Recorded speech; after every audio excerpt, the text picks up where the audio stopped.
ಈ ವಿಡಿಯೋದಲ್ಲಿ ನಿಮಗೆ ಕಂಪ್ಲೀಟಾಗಿ ಮೇಕೆದಾಟು ಅಂದರೆ ಏನು, ಅಂದರೆ ಕಾವೇರಿ ನದಿ ಕರ್ನಾಟಕ ಮತ್ತು ತಮಿಳುನಾಡಿಗೂ ಏನು ಸಂಬಂಧ, ಅಷ್ಟಕ್ಕೂ ಇದು ಏನು ನೆನ್ನೆ ಮೊನ್ನೆ ಇಂದ ನಡೀತಿರೋ ವಿಷಯ ಅಲ್ಲ, ನೂರಾರು ವರ್ಷಗಳಿಂದ ನಡೀತಿರೋ ವಿಷಯ ಇದು.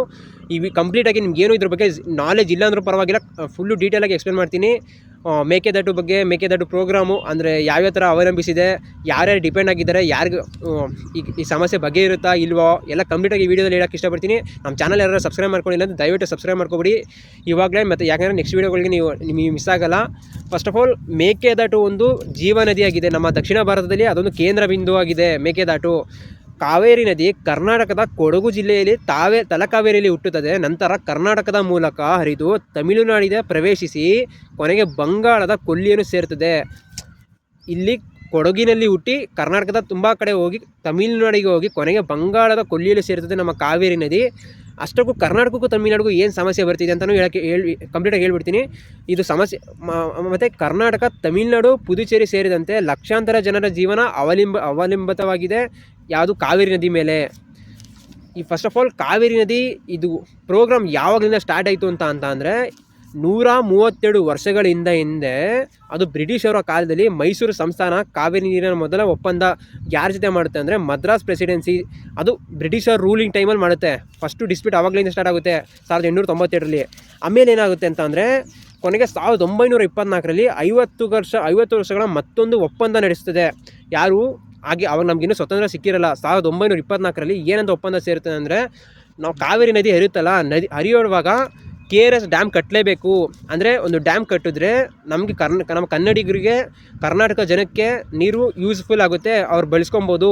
ಅದೇ ಥರ ನೀರು ಹರಿಯುತ್ತಲ್ಲ, ಹರಿದಾಗ ನೆಕ್ಸ್ಟ್ ಎಲ್ಲಿ ಕಟ್ಟಬೇಕು ಅಂದರೆ ತಮಿಳುನಾಡಿನ ಮೆಟ್ಟೂರು, ಅಲ್ಲೊಂದು ಡ್ಯಾಮ್ ಕಟ್ಟಬೇಕು ಅಂತ ಹೇಳುತ್ತೆ. ಯಾರು? ಗೌರ್ಮೆಂಟು. ಇದನ್ನು ಅನುಸರಿಸುತ್ತೆ. ಕರ್ನಾಟಕನ ಒಪ್ಕೊಳ್ಳುತ್ತೆ, ತಮಿಳುನಾಡು ಒಪ್ಕೊಳ್ಳುತ್ತೆ. ಇದು ಎಷ್ಟು 50 ವರ್ಷಗಳ ಒಪ್ಪಂದ ಆಗುತ್ತೆ. ಕರ್ನಾಟಕದ KRS ಅಂದರೆ ಕೃಷ್ಣರಾಜ ಸಾಗರ ನಮ್ಮ ಕರ್ನಾಟಕದಲ್ಲಿದೆ.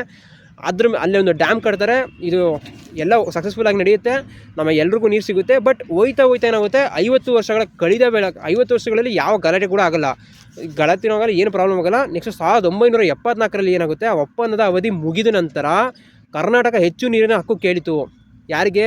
ತಮಿಳುನಾಡಿಗೆ ಅವ್ರಿಗೆ ಕಳಿಸ್ತಿರೋದಕ್ಕೆ ನಮ್ಮ ಕರ್ನಾಟಕದಲ್ಲಿ ಏನಾಗುತ್ತೆ, ನಮಗೆ ನೀರು ಸಾಕಾಗ್ತಿಲ್ಲ, ಇನ್ನೂ ನೀರು ಬೇಕಾಗುತ್ತೆ ನಮಗೆ ಅಂತ ಅಂದಾಗ, ಆದರೆ ಏನಾಗುತ್ತೆ, ತಮಿಳುನಾಡಿಗೆ ಏನಾಗುತ್ತೆ ಅಂದರೆ ಈಗಾಗಲೇ ರೈತರು ಕಾವೇರಿ ನೀರಿನ ಮೇಲೆ ಅವಲಂಬಿತರಾಗಿದ್ದಾರೆ, ಅಂದರೆ ಡಿಪೆಂಡ್ ಆಗೋಗಿದ್ದಾರೆ ಆಲ್ರೆಡಿ.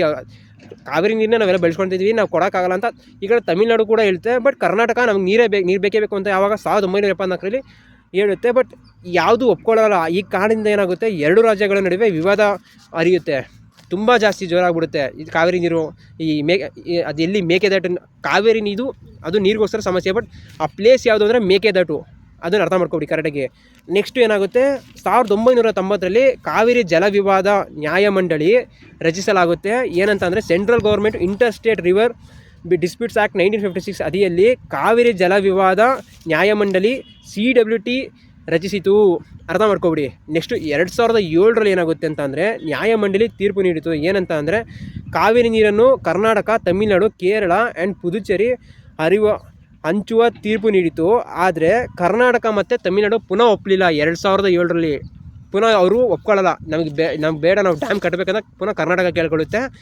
ಇಲ್ಲಿ ಇನ್ನೊಂದು ವಿಷಯ ಏನಂತ ಅಂದರೆ, ಈ ಕಡೆ ತಮಿಳುನಾಡು ಒಪ್ಪಲ್ಲ, ಬಟ್ ಕರ್ನಾಟಕ ಅರ್ಜಿ ಹಾಕಿ ಆಗುತ್ತೆ, ತುಂಬ ಜನ ಹೇಳ್ತಾರೆ. ನೆಕ್ಸ್ಟ್ ಇನ್ನು 2018ರಲ್ಲಿ ಏನಾಗುತ್ತೆ ಅಂದರೆ ಸುಪ್ರೀಂ ಕೋರ್ಟ್ ಕೊನೆಗೆ ಒಂದು ಅಂತಿಮ ತೀರ್ಪು ಕೊಟ್ಬಿಡ್ತಾರೆ.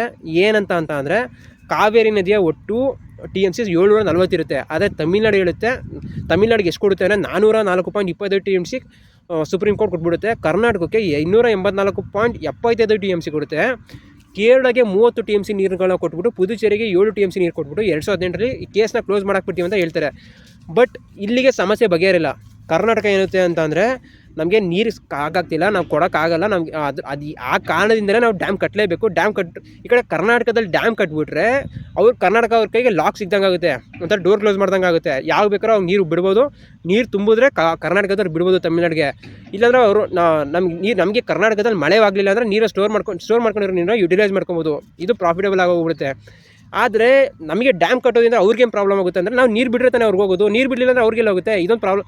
ಈ ಕಾರಣದಿಂದಲೇ ಈಗ ಮೇಕೆದಾಟು ಸಮಸ್ಯೆ ತುಂಬ ಎದ್ದು ಬಂದಾಗಿದೆ. ಇವಾಗ ನಾನು ಹೇಳಿದ ವಿಷಯ ನಿಮಗೆ ಕ್ಲಾರಿಟಿ ಸಿಗಿದೆ ಅಂತ ಅಂದ್ಕೊಂಡಿದ್ದೀನಿ. ಡ್ಯಾಮ್ಗೋಸ್ಕರ ಕರ್ನಾಟಕ ಹೋರಾಡ್ತಿದೆ ಇವತ್ತಿಗೂ. ಬಟ್ ತಮಿಳ್ನಾಡು ಬೇಡ, ನಮಗೆ ಡ್ಯಾಮ್ ಕಟ್ಟಲೇಬಾರ್ದು, ಡ್ಯಾಮ್ ಕಟ್ಬಿಟ್ರೆ ನಿಮ್ಮ ಮೇಲೆ ನಾವು ಡಿಪೆಂಡ್ ಆಗೋಕ್ಕಾಗಲ್ಲ, ನಮ್ಗೆ ನೀರು ಬೇಕು, ಯಾಕಂದರೆ ಲಕ್ಷಾಂತರ ಜನ ರೈತರು ನಾವು ಡಿಪೆಂಡ್ ಆಗಿದ್ದೀವಿ, ಮತ್ತು ಅದು ಹರಿಯುತ್ತೆ, ಕಾವೇರಿ ನೀರು ಬೇಕೇ ಬೇಕು ಅಂತ ಒಂದು ಅವಲಂಬಿತವಾಗಿದೆ. ಇದರ ಎಲ್ಲರ ಮಧ್ಯೆ ತಮಿಳ್ನಾಡು ಈ ಥರ ಡಿಮ್ಯಾಂಡ್ ಹಾಕಿರೋದ್ರಿಂದ ಈ ವಿಷಯ ಇನ್ನೂ ನಡೀತಲೇ ಇದೆ. ನೂರಾರು ವರ್ಷಗಳಾದರೂ ಈ ಸಮಸ್ಯೆ ಇನ್ನೂ ಮುಗ್ದಿಲ್ಲ. ಮೇಕೆದಾಟು ಅಂತ ಆ ಜಾಗಕ್ಕೆ ಏನಕ್ಕೆ ಹೆಸರು ಅಂತ ಏನೇ ಬಂತು ಅಂತ ಅಂದರೆ, ಒಂದು ಟೈಮಲ್ಲಿ ಮೇಕೆನ ಹುಲಿ ಬೇಟೆಯಾಡೋ ಟೈಮಲ್ಲಿ ಹುಲಿ ಆ ನದಿಯ ಮೇಲೆ ಹಾರುತ್ತಂತೆ, ತಪ್ಪಿಸ್ಕೊಂಡು ಹೋಗುತ್ತಂತೆ. ಅವತ್ತಿನಿಂದನೂ ಆ ಸ್ಥಳಕ್ಕೆ ಮೇಕೆದಾಟು ಅಂತ ಹೆಸರಿಟ್ಟಿದ್ದಾರೆ. ಅಲ್ಲಿರೋ ಸ್ಥಳೀಯರು ಈ ವಿಷಯನ ಹೇಳಿದ್ದಾರೆ. ಅದು ಎಷ್ಟು ನಿಜನೋ ಎಷ್ಟು ಸುಳ್ಳು ಅಂತ ನನಗಂತೂ ಗೊತ್ತಿಲ್ಲ. ಬಟ್ ಎಲ್ಲ ಕಡೆ ಪಬ್ಲಿಕ್ ಆಗಿರೋದು ಇದೇ ಮ್ಯಾಟ್ರು. ನೋಡೋಣ ನಿಮ್ಗೆ ಏನಂತ ಅನಿಸುತ್ತೆ ಅಂತ ಕಮೆಂಟ್ ಮಾಡಿ. ಯಾಕಂತಂದರೆ ನಮಗೆ ಡ್ಯಾಮ್ ಕಟ್ಟಲೇಬೇಕಾ, ಡ್ಯಾಮ್ ಅವಶ್ಯಕತೆ ಇದೆಯಾ, ನೀವೇ ಕಮೆಂಟ್ ಬಾಕ್ಸಲ್ಲಿ ನೀವೇ ಕಮೆಂಟ್ ಮಾಡಿ. ಮತ್ತು ಇನ್ನೊಂದು ಮೋರೋವರ್ ಏನಂತ ಅಂದರೆ, ಈ ಕಡೆ ನೀರಿನ ಸಮಸ್ಯೆ ಎಲ್ಲರಿಗೂ ಇದ್ದಿದ್ದೇ ಇರುತ್ತೆ. ಮಳೆ ಬಂದರೆ ನೀರು ಸಿಗುತ್ತೆ, ಮಳೆ ಬರೆದ್ರೆ ನೀರು ಸಿಗೋಲ್ಲ. ಬಟ್ ಇದೊಂಥರ ಬಗೆಹರಿಯದಿರೋ ಸಮಸ್ಯೆ ಆಗಿದೆ. ನಮ್ಮ ಉಪೇಂದ್ರ ಸರ್ ಅವರ H2O ಫಿಲಮ್ ನೋಡಿದ್ರೇ ನಮಗೆ ಅಲ್ಲೇ ಕ್ಲಾರಿಟಿ ಸಿಗುತ್ತೆ. ಸರ್ರು 20-25 ವರ್ಷದಿಂದನೇ ಆವಾಗಲೇ ಹೇಳ್ಬಿಟ್ಟಿದ್ರು, H2O ಬಗ್ಗೆ ಒಂದು ಕ್ಲಾರಿಟಿ ಕೊಟ್ಟಿದ್ರು, ಇದ್ರ ಸಮಸ್ಯೆ ಬಗೆಹರಿಯಲ್ಲ ಅಂದ್ಬಿಟ್ಟು. ಮುಂದಿನ ದಿನಗಳಲ್ಲಿ ಬಗೆಹರಿದ್ರೆ ನಮಗೆ ತುಂಬ ಖುಷಿನೇ, ಹೇಳೋಕ್ಕೆ ಇಷ್ಟಪಡ್ತೀನಿ. ಮತ್ತು ನಾನು ವೀಡಿಯೋನ ಸಬ್ಸ್ಕ್ರೈಬ್ ಮಾಡ್ಕೊಳ್ಳೋದಂತೂ ಮರಿಬೇಡಿ. ಈ ವಿಡಿಯೋ ಇಷ್ಟ ಆಗಿರಿ ನಿಮ್ಮ ಫ್ರೆಂಡ್ಗೆ ಶೇರ್ ಮಾಡಿ ಅಂತ ಹೇಳ್ತಾ ಎಲ್ಲರಿಗೂ ಧನ್ಯವಾದ. ಜೈ ಹಿಂದ್, ಜೈ ಕರ್ನಾಟಕ.